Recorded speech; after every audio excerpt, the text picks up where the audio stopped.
All right, we will get started with questions for Kelee. We will start with Mark Weiser and go to Mike Griffith. Hey, Kelee, how are you? Very well, very well. Yourself?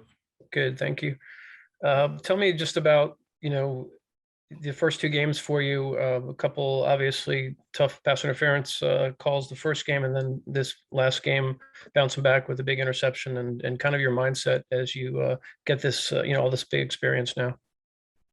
Going into my first game against Clemson, it was a lot of emotions. My first time actually being at the collegiate level playing football.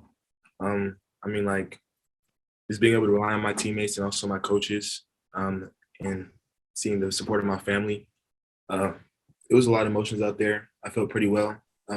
We're greatly prepared going to my pass interferences, just being able to stay poised and keeping my head around going down the field is something that we worked on this entire past week going up into UAB, and I was able to execute that, and I came away with my first interception. It was a great feeling, man. It was unexplainable, and I'm greatly blessed to have this opportunity. Thanks.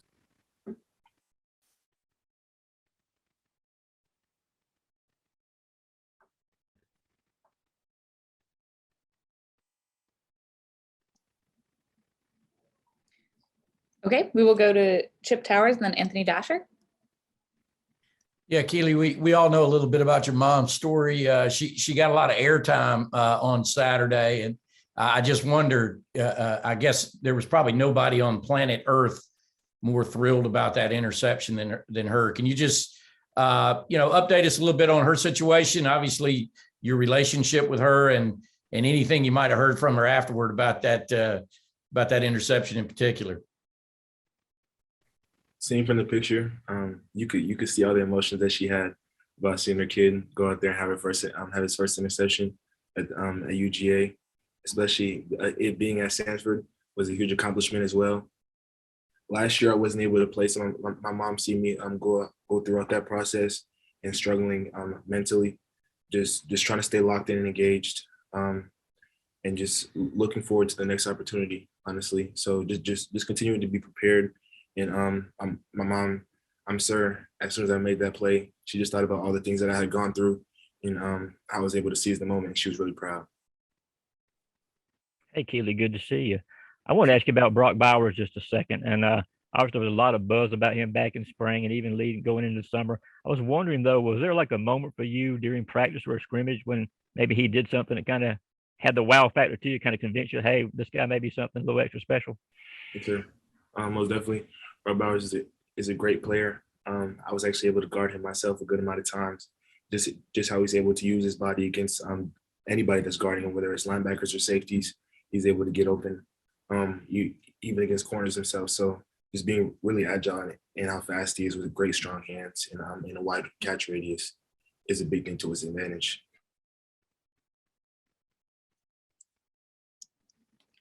Okay, we'll go to Seth Emerson and then Jake Rowe.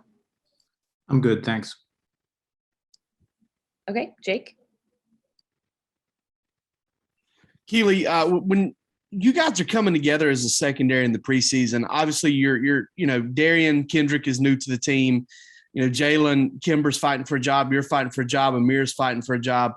What was kind of like that competition like for you from your perspective? Was it a day-by-day thing? Was there any ups and downs for you during that whole competition? How did it go?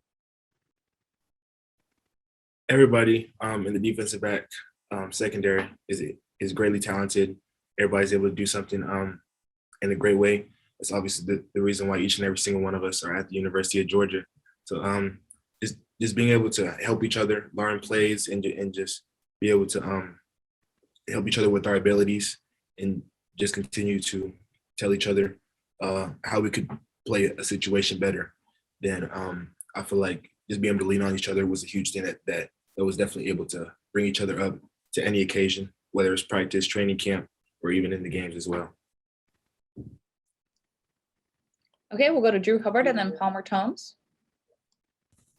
Hey, Kelee, earlier in the season, how was it working with Coach Muschamp in the defense and getting used to a new coach here at Georgia? Coach Muschamp is a great coach. He's coached with Coach Kirby Smart, a good amount throughout their career as well. So coming in, we had a lot of trust in him. He coached with us last year as well for a little bit of time going into the bowl game. So just building a relationship early with him. We knew he can coach. He's coached some of the best players and also with some of the best coaches of all time in college football. So it was a great way to easily build a relationship with him. So yes, sir. Kelee, I wanted to ask you about last season. What were your emotions like not being able to play? And how did you use the time that you were around the program to help you going into this year, maybe off the field mentally or on the field with your input and stuff like that?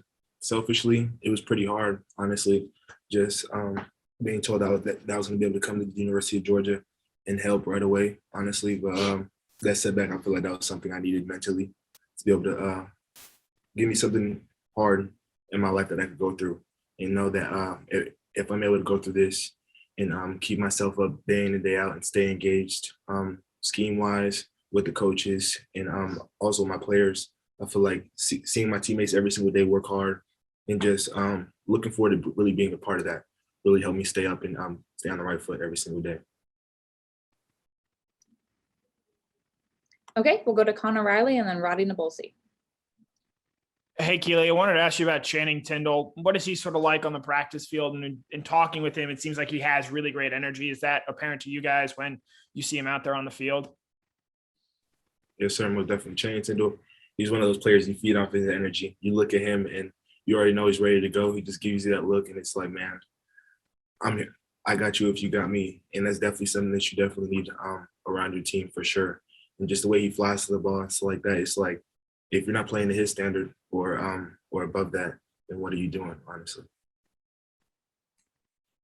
Kelee, walk us through the interception you had. Tell us the play call and how it went down and what was going through your mind when the ball was in the air, because that was a pretty impressive catch.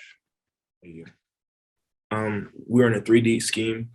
The ball was on the other side of was on the other hash, the opposite hash. So I was covering about 30 to 40 yards worth of ground. I wasn't too sure about what the offense was going to do initially, but they motioned the tight end from the opposite side of the field to my side, and that put me in the bail technique because originally I was pressing him. It was a single X, and I started to bail. As soon as the receiver came off the ball, he started running pretty hard to sell vertically. He stutters his feet, and I started to slow down with him. And after that, I knew he was going to be coming deep. I peeked to the inside a little bit, and I knew the quarterback was going to throw it deep. So at that point, it was really just me turning into the receiver and being able to play the ball at the highest point, which is why I kind of slowed down to be able to grab it at the highest point, of course. So it was a great feeling, man. Really unexplainable the way I felt after I caught the ball. I was like, man, I really just did that in Sanford Stadium, and I was like, just continuing to stay humble and continue to be able to execute my things day in and day out. And I feel like I'll have a lot more opportunities. Okay, we have time for 2 more questions for Kelee. Kelee, talking about that interception there, it seems like a lot of that came from, tape study, knowing the opponent's tendencies and stuff. Is that something you felt like, you would have been able to do last year, or is that the type of thing that came from those mental reps and, developing the mental side of your game while you were out last year? Mental reps are a huge thing. They're greatly underestimated, man. That's why anytime a player is hurt, Coach Smart's like, man, if you're not getting the play call, if you're not seeing what the offense is doing, then you're wrong. Because like when you get on the field and when it's your turn, you could definitely play much more faster, and things happen much slower for you. So you can react to things 10 times faster on the field. So I feel like mental reps are a huge aspect of the game. Kelee, what will be your final takeaway from the Clemson game? And I know you had the pass interferences, but when you look back on it, now that you're starting to grow, what's going to be your takeaway as you move forward?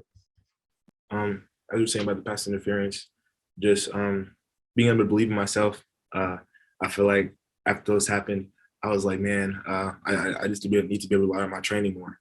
I feel like once the balls were in the air, I was kind of fighting with the receiver a little bit too much. So I feel like just having poise and just being able to relax when the ball's in the air and the ball's coming to you, looking for the ball and making a play on the ball as I did in the UAB game. So I feel like when you're able to have poise and just relax in any situation. I feel like you can rely on your technique and get the job done.